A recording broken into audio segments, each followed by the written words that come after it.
Next question to Ms. Neetu Wadhwa. She is a real warrior. She is struggling with scleroderma, with interstitial lung disease. She has been active in the social media and she is creating awareness for such a serious disease which can give rise to complications.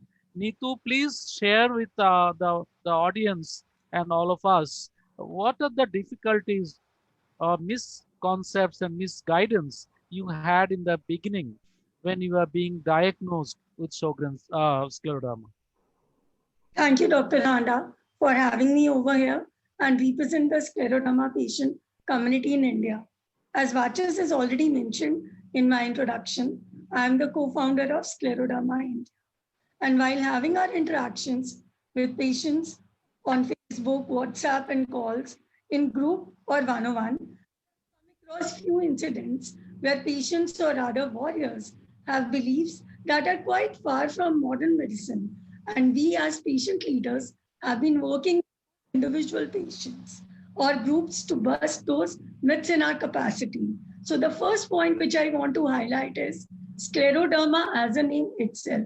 Scleroderma in dictionary means confined to skin, whereas most of us know that majorly patients who get diagnosed, the disease is not limited to only skin. It can become systematic, can manifest to various other organs, and can become critical to a patient's health.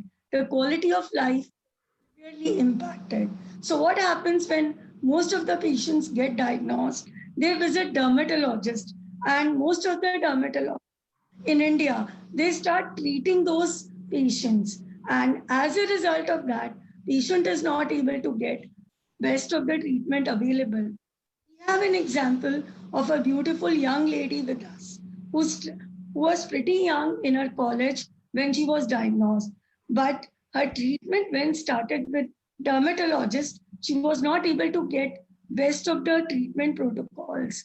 And today she was in such a bad condition that she was to be put on a feeding tube for a couple of months. Now feeding tube is out of her body, and now as she has started resuming the normal food from her mouth, the quality of life is completely hampered for her. The other important thing which we hear is autoimmune diseases like scleroderma have no cure in allopathic or modern medicine, but alternative practices like allopathic and homeopathic have the required treatment. I would just like to cite an incident over here. We have a patient with us now who earlier had stopped allopathic treatment altogether and developed severe ulcers on one of her fingers, which was actually the start of lockdown in India around April, in which a portion of her finger turned purple or blue and was on the verge of becoming gangrene. She was taking alternative treatment, which was not helping her at all in her condition. We suggested her to immediately contact a rheumatologist and vascular surgeon if need be, and to see if circulation can be in her finger, and she should not be losing the part of her finger.